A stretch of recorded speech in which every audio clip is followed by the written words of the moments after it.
Hello दोस्तों, मैं हूं विजय चौहान और हम देखने जा रहे हैं मल्टी नोड्यूलर गोइटर। तो मल्टी नोड्यूलर गोइटर क्या है? यह एक प्रकार की एंड स्टेज है। किसकी एंड स्टेज है? डिफ्यूज हाइपरप्लास्टिक गोइटर की।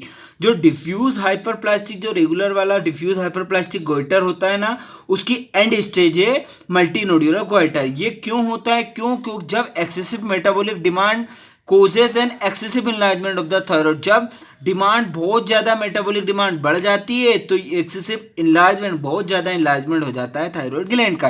ये ज़्यादातर कॉमन किस में होती है? वुमेन में ज़्यादा कॉमन होती है। क्यों? क्योंकि उनमें एक्सेसिव डिमांड होती है। ठीक है, जैसे कि इंक्रीज प्यूबर्टी के टाइम होता है तो उसे प्यूबर्टी गोइटर कहते हैं। यदि वह प्रेगनेंसी के दौरान होता है तो प्रेगनेंसी गोइटर कहते हैं। ये दोनों फिजियोलॉजिकल है, दोनों कन्वर्ट हो सकते हैं मल्टी नोड्यूलर गोइटर में। ठीक, अब हम देखने जा रहे हैं इटियोपैथोजेनेसिस। तो क्या होता है? टीएसएच का, जब टीएसएच ज़्यादा होगा तो ये थायराइड को भी स्टिमुलेट करेगा, और ये थायराइड को स्टिमुलेट करेगा और थायराइड का एनलार्जमेंट होगा।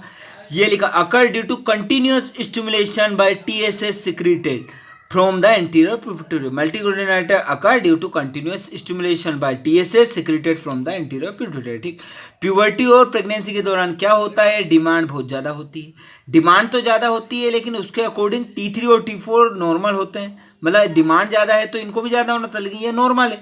इसके कारण क्या होता है? फीडबैक मैकेनिज्म से टीएसएच का लेवल बढ़ जाएगा। ठीक, टीएसएच का लेवल बढ़ जाएगा तो ये थायराइड को, ग्लैंड को स्टिमुलेट करेगा और कर देगा डिफ्यूज हाइपरट्रोपी और डिफ्यूज हाइपरप्लेजिया। मतलब थायराइड की डिफ्यूज हाइपरट्रोपी और हाइपरप्लेजिया कर देगा। ये बाद में लेकिन ये वाली स्टेज को अपन थायरोक्सिन देकर ठीक कर सकते हैं। थायरोक्सिन दो, सप्रेस कर दो टीएसएच को, तो इनलार्जमेंट होना बंद हो जाएगी। इस स्टेज ये इसका ट्रीटमेंट हो जाएगा। आयोडीन डेफिशिएंसी गोइटर क्या होता है? अब आयोडीन की डेली रिक्वायरमेंट कितनी होती है? 100 से लेके 125 माइक्रोग्राम। ये कॉमन कहाँ पे होता है आयोडीन की डेफिशिएंसी वाला गोइटर? जहाँ पे आयोडीन की डेफिशिएंसी हो, जैसे कि हिली एरिया हुआ, माउंटेन्स या फिर लो लाइंग एरिया है, वहाँ पे क्या होती है? डिक्रीज आयोडीन कंटेन होता है वाटर में, इसलिए आयोडीन डेफिशिएंसी गोइटर होता है। तो इसका ट्रीटमेंट क्या है? आयोडीनाइज सॉल्ट दो, ये ठीक हो जाएगा। इसके बाद हम देख रहे हैं कहाँ पे? गोइटरजेंस। गोइटरजेंस क्या होते हैं? कुछ मटेरियल होते हैं जो गोइटर कराते हैं, जैसे कि केवेज हो गया अपना, पीएस ड्रग, जैसे कि पीएस और सल्फोनाइड ड्रग, ये करते हैं क्या? गोइटर करते हैं। कैसे करते हैं? तो भाई ये क्या करते हैं? आयोडाइड को, आयोडाइड नॉर्मल किस में? आयोडीन में कन्वर्ट हो जाता है, होता है, लेकिन ये क्या करते हैं? उसका ऑक्सीडेशन होने नहीं देते। ये ड्रग क्या करते हैं? आयोडाइड को आयोडीन में कन्वर्ट नहीं होने देंगे, जिसके कारण आयोडाइड बहुत ज़्यादा मात्रा में बढ़ जाता है। और ये बहुत ज़्यादा मात्रा में बढ़ जाता है तो ये इनहिबिट करता है organic binding of the iodine. Iodine की बाइंडिंग को इनहिबिट कर देगा और प्रोड्यूस करेगा गोइटर। इसके साथ साथ एक चौथा कारण डिसहार्मोनोजेनेसिस, इसके कारण भी गोइटर हो जाता है। तो गोइटर की पैथोजेनेसिस क्या है? देखो, सबसे पहले क्या है? प्रेगनेंसी हुई, प्यूबर्टी हुई, गोइटरजेंस हुआ, आयोडीन डेफिशिएंसी हुआ, जेनेटिक डिफेक्ट हुआ। ये क्या करेंगे? लो लेवल करेंगे T3 T4 का, जिसके फीडबैक मैकेनिज्म से टीएसएच का स्टिमुलेशन होगा। हमने बात करी थी टीएसएच का स्टिमुलेशन होगा, टीएसएच की मात्रा बनेगी तो ग्लैंड का भी इनलार्जमेंट होगा, इसलिए डिफ्यूज हाइपरप्लेजिया हो गई ग्लैंड की, ग्लैंड का साइज बढ़ गया। ये स्टेज 1 होती है। ठीक है, हम स्टेज भी देख रहे हैं तो ये स्टेज 1 होती है डिफ्यूज हाइपरप्लेजिया। स्टेज 2 में क्या होता है कि भाई जो डिफ्यूज, जो इनलार्जमेंट हुई उसमें कुछ एक्टिव नोड्यूल आ जाते हैं। तो ये एक्टिव नोड्यूल बहुत ज़्यादा थायराइड का फॉर्मेशन करेंगे, है ना? तो ये मिक्स पैटर्न बना देंगे। अब जो स्टेज 3 में क्या होता है? ये जो नोड्यूल बहुत ज़्यादा एक्टिव थे ना, अब उन वह एक्टिव थे तो इनकी अब नेक्रोसिस हो जाएगी। बाद में क्या हो जाएगी? Many active follicle. स्टेज 3 में क्या लिखा है? The active follicle ultimately undergo necrosis. Necrosis में चले जाते हैं और may such necrosis follicle joint to form a nodule, और नोड्यूल बना देते हैं। कौन सा? मल्टी नोड्यूलर गोइटर बना देते हैं। अब ये मल्टी नोड्यूलर गोइटर एक लंबे समय, फ्यू ईयर बाद मेलिग्नेंसी या फिर toxic nodular, multi nodular goitre में कन्वर्ट हो सकता है। क्लिनिकल फीचर क्या मिलेंगे आपको? किसी को गोइटर हुआ तो ये ज़्यादातर ये फीमेल पेशेंट होती है। फीमेल मेल का रेशो 10:1 होता है। फीमेल की एज 20 से 40 ईयर होती है। इसमें क्या हो जाती है? लॉन्ग ड्यूरेशन में स्वेलिंग मिलती है फ्रंट ऑफ द नेक में स्वेलिंग है। डिस्निया हो सकता है, क्यों? क्योंकि ट्रेकियोमलेशिया होगा। डिस्पेजिया, गीलने में भी दिक्कत आ सकती है। अब ये इसकी ग्लैंड कैसी दिखती है, ये ग्लैंड कैसे हो जाती है, ये नोड्यूलर हो जाती है। क्यों? क्योंकि मल्टीपल नोड्यूल है। उसके बाद फर्म रहेगी, कंसिस्टेंसी में फर्म रहेगी। बोथ लोब आर इनलार्ज, दोनों लोब इनलार्ज हो जाते हैं क्योंकि टीएसएच स्टिमुलेट रहता है ना, इसलिए।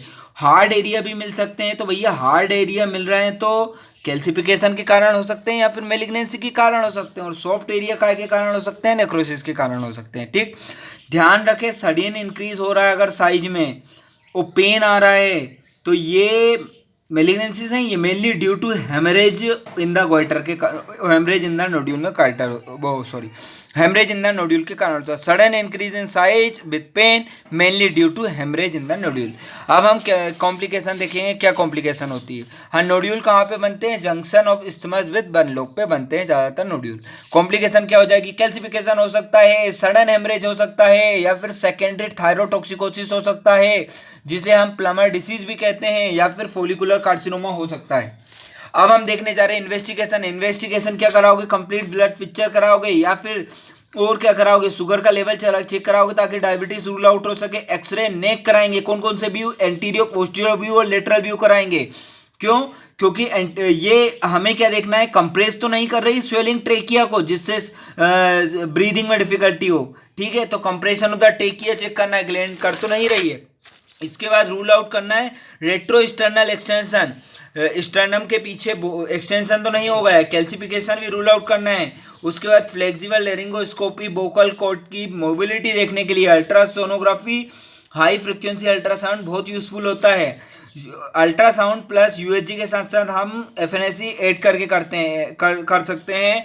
एफएनएसी कब कराएंगे अपन? जब हार्ड नोड्यूल है तो हम एफएनएसी कराएंगे। ठीक है, हार्ड नोड्यूल के केस में एफएनएसी कराएंगे, उसके साथ सिटी स्कैन भी करा सकते हो आप। इसके साथ साथ T3, T4, TSH का लेवल तो चेक कराना ही है। ट्रीटमेंट क्या कराओगे आप?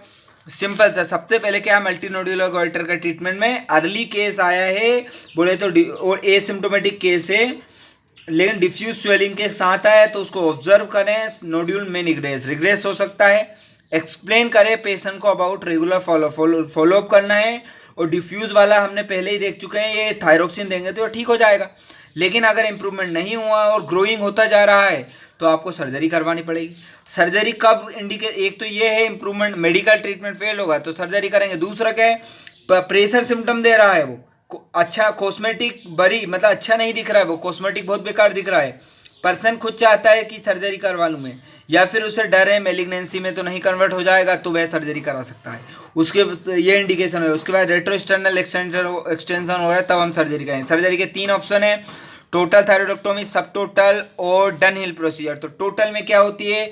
ये अच्छा सर्जन करता है। इसमें क्या है? रिकरेंस की चांस बिल्कुल भी नहीं है, लेकिन इसमें 2 चीज़ की दिक्कत आ सकती है। एक तो इसमें हाइपोथायरॉयडिज्म हो सकता है या फिर हाइपोपेराथायरॉयडिज्म हो सकता है, या फिर रिकरेंट लेरेंजियल नर्व की पैरालिसिस हो सकती है। ठीक है, इस अगला क्या है? सब टोटल। सब टोटल क्या? इसमें परमानेंट जो अवॉइड हो जाता है रिस्क ऑफ हाइपोपेराथायरॉयडिज्म या थायरॉयडिज्म का और रिकरेंट लेरेंजियल नर्व पाल्सी का, इसमें अवॉइड रहता है। इसमें रिकरेंस के चांस लेस देन 5% होते हैं सब टोटल में। और डनहिल प्रोसीजर में क्या होता है? हम ये कब करते हैं? जब एक लोब पूरी अफेक्ट है तो हम इसको करते हैं। इसमें क्या है? 1 लोब, तो इसमें क्या है? 1 लोब पूरी हटाते हैं और अपोजिट साइड की सब टोटल थायरॉइडेक्टोमी करते हैं। इंडिकेशन क्या है? Entire lobe is involve, 1 entire lobe is involve. It preserve, ये थायरॉइड टिश्यू को भी प्रिजर्व करता है, इतना प्रिजर्व होगा। केन अवॉइड करता है, ये हाइपोथायरॉयडिज्म और हाइपोपेराथायरॉयडिज्म वाली समस्या इसमें नहीं आएगी। तो ये हमने कंप्लीट कर दिया multi nodular goitre. Thank you.